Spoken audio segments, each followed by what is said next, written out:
next on CTN News. It's been a long time since Coon Rapids has brought a hometown girl to the Miss Minnesota stage. Miss Coon Rapids preparing to represent the city in the state pageant. We'll hear from her. Plus, a local business now recycling all of its food waste and used paper products. Electronics is something that has revolutionized our world, really. And so as law enforcement, we've largely been trying to play catch up with that. And solving crimes becoming more efficient than ever before in Anoka County. You're watching CTN News for Friday, May 29th, 2015. Thanks for joining us. We'll have more on those stories in a moment, but first, a new city manager has been selected. Current Assistant City Manager Matt Stemwedel will succeed Steve Gatlin, who's retiring this week. Stemwedel was one of 4 finalists interviewed by the City Council Thursday evening. He's been the Assistant City Manager in Coon Rapids since January of 2012. Prior to that, he served as an assistant to the city administrator in Woodbury for about 5 years. Stemwedel says it was an easy decision to put in an application for the city manager position. I'm really passionate about local government, and I've had the opportunity to work in Coon Rapids for 3.5 years, and I know it's a great community, a lot of terrific things going on here, and so to have the opportunity to be a part of that and have a bigger role in that was really exciting for me. A contract still needs to be negotiated between Stemwedel and the City Council. Formal approval is expected at the June 16th council meeting. Until it is official, Stemwedel will serve as interim city manager. Well, as we first told you last week, the Anoka County Sheriff's Office has a new mobile digital forensic lab. It is believed to be the first of its kind in Minnesota. CTN's Jenny Yu gives us an inside look at a crime lab that's on the go. On the outside, it looks a lot like an ambulance, but on the inside, we plug in a device and it will allow us to extract that data in a forensically sound manner. Detective Jim Schilling says the mobile forensics command vehicle is a time saver. The turnaround time is a little bit quicker than if we were to have to bring those back to our office, log those items as evidence, process them, and then make arrangements to get them back later. Commander Brian Padani says the idea came from an Anoka County Detectives College thesis paper. It's basically a repurposed ambulance. Alina donated it to us for the purpose of building a vehicle dedicated to digital forensics. Thanks to the donation, plus some handiwork by sheriff's deputies, he says the county is saving money as well as heartache. Not too long ago here in Andover, we had 2 young girls go, I think they were about 12 or 13 years old, go missing out of Andover. A detective was called in the middle of the night to the scene and recovered the girls' mobile devices, then brought those back to the sheriff's office for forensics. And that's ultimately what led us to finding them in pretty short order. Now investigators can triage mobile devices on the go. Photos, app information, emails, text messages, you name it. And along with the ability to download data from devices like tablets and iPhones, investigators can conduct witness interviews right inside this vehicle with this GoPro. Anoka County Attorney Tony Palumbo says the mobile lab comes at a time when electronic evidence is more prevalent than ever. It will make our jobs much easier because we can make decisions on number 1, quicker, number 2, on more complete evidence. We're still doing the work we would do at the office, but we're doing it in a more expeditious manner, in a more efficient manner, and a better service to the public as well, and trying to keep people safe, but also trying to have minimal intrusion into their lives as well. In Anoka County, Jenny Yu, CTN News. The Sheriff's Office also wants you to know that the mobile forensic lab is not a surveillance vehicle. Any device that is examined would be done with the owner's approval or a search warrant. 3 of the 10 busiest intersections in the entire state are located right here in Anoka County. You probably don't need to tell that to commuters who use Highway 65 in Blaine. According to MnDOT, the intersection of 65 and 109th Avenue ranks 3rd worst with a traffic volume of 64,650. 4th on the list is Highway 65 at 92nd Lane with a traffic volume of 62,500. And number 5 on the list is the Highway 10 and Fair Oak Avenue intersection in Anoka with a traffic volume of 62,325. The busiest intersection in the state, according to MnDOT, is Highway 252 and 66th Avenue in Brooklyn Center. The Anoka City Council has approved a temporary moratorium on new business development along Highway 10. However, the temporary moratorium, which is in effect until late August, would only apply to new businesses that have high traffic generating uses. There's concern about public safety due to increasing traffic congestion along the Highway 10 corridor. The city wants time to study impacts of high traffic generating uses and prepare new regulations to help mitigate the impact to the area. Anoka County officials have more staff on the lookout for invasive species this summer thanks to a grant money from the state. The county recently hired an aquatic invasive species coordinator along with 7 watercraft inspectors. The inspectors will rotate throughout 21 public boat launches in the county, focusing more on those most heavily used. The DNR has trained the inspectors on what to look for and how to dispose of invasive species, including zebra mussels. The inspections started Memorial Day weekend and will continue 7 days a week through Labor Day. Fundraising efforts for improvements at the Springbrook Nature Center have entered a new phase. To date, $1.75 million in private donations have been raised with a goal of $2.6 million. Last week, the Nature Center kicked off the community campaign. Recognition benches, trees, and pavers can be purchased. For more details, we have a link on our website at ctnstudios.com. Springbrook is also using $5 million in state bonding funds for the project. A McDonald's restaurant in Coon Rapids was offering more than Big Macs and Happy Meals this week. On Tuesday, the location on Foley Boulevard was selling compost to celebrate a new organics recycling program. For just $2, customers could buy 20-pound bags of compost to bring home. Restaurant owner Jeff Smith says he's been doing composting at all 10 of his locations and decided to collaborate with the city of Coon Rapids to promote the Plate to Garden campaign to reduce waste in our community. Well, there's nothing worse than just throwing stuff and have nothing out of it. We think that we can show customers that our food that's wasted, our paper that's wasted, is actually going to be used for something that's good. And I think that's good for everybody. The city's recycling coordinator calls the new partnership a huge step for waste reduction and a huge push for the fast food industry.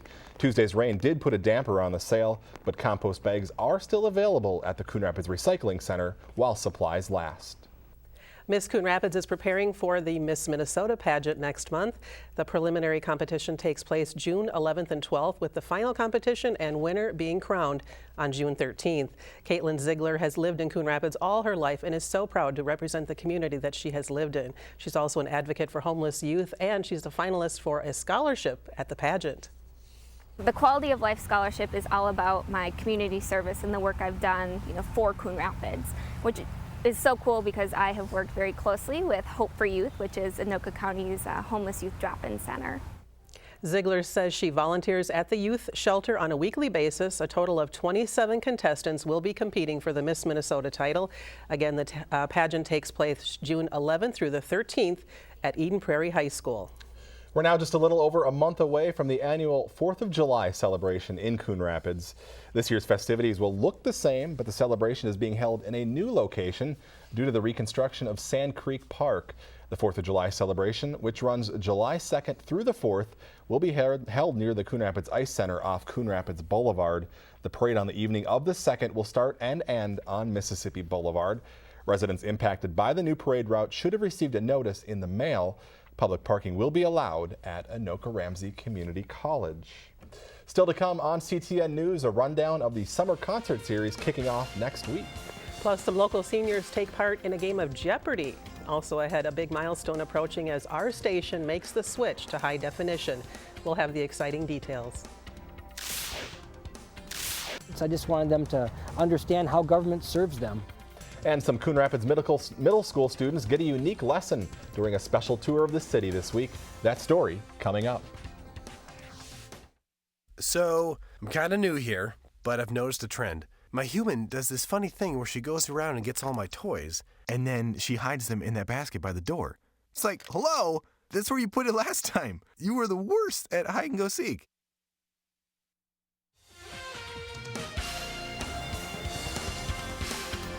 A Coon Rapids fire truck, squad car, and snowplow were sent out this week, but not for emergencies or bad weather. A group of 34 middle school students whose families came from all corners of the earth made their way to the city center Thursday to learn more about local government. CTN's Joe Nelson was there to find out the value of reaching out to this young bilingual population.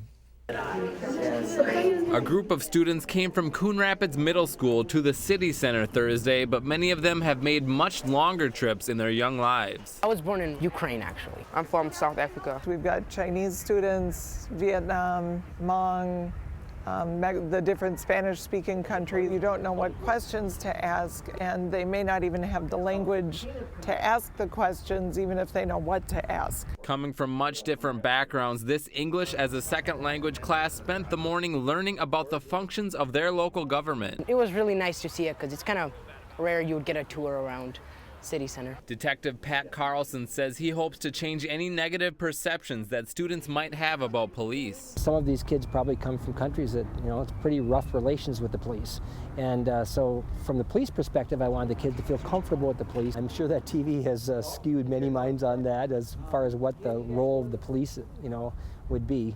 And so I'm hoping to kind of break down some of that. Going through stations of police, public works, fire, and city management, the 7th and 8th graders learned where local tax dollars go. I learned about the squad cars and how sophisticated they are. When you call 911, it goes to Anoka instead of Coon Rapids. My biggest hope is that they learn that everything going on in this building is welcoming to them, and it's a place that they can use as a resource, and that it's okay to come in and ask questions. And some soon realized how different things are from where they once called home. They're a little bit more secretive there. Over here, they're more responsible and they're more interactive. It helps us so that we don't make assumptions. In Coon Rapids, Joe Nelson, CTN News.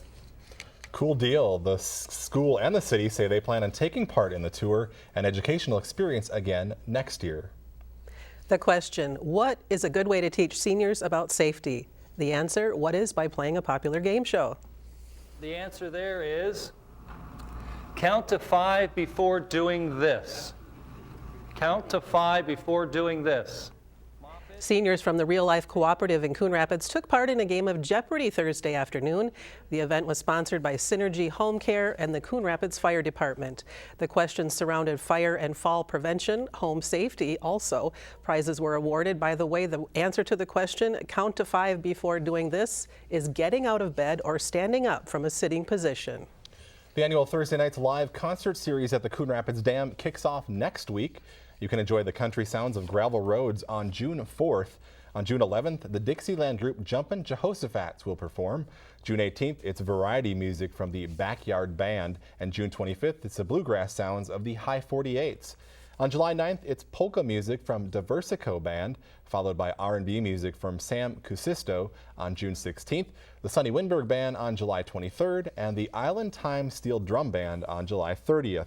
The summer concert series wraps up on August 6th with a Buddy Holly tribute band. All concerts are free and begin at 7 p.m., rain or shine. Concessions are also available for purchase. Dwayne Johnson, also known as The Rock, stars in a new movie shaking the box office this weekend. Howie Shapiro has a preview of that and more in this week's Now Showing. Oh my God. The earth will literally crack open, and you will feel it on the East Coast. San Andreas. In the aftermath of a massive earthquake in California, a rescued chopper pilot makes a dangerous journey across the state in order to rescue his estranged daughter.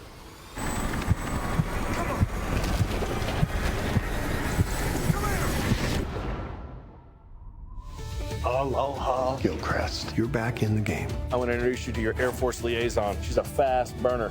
Double espresso? Morning, sir. I'm so jacked for today. Make that a triple. Aloha.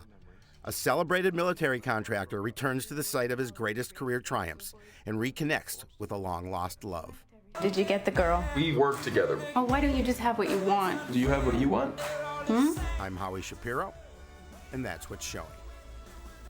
Thank you, Howie. And before we go, we want to let you know this will be our final newscast recorded in standard definition. We are currently in the process of upgrading our station so we can broadcast in high definition in the near future. That means things are a bit of a mess right now as we all get the necessary equipment in place.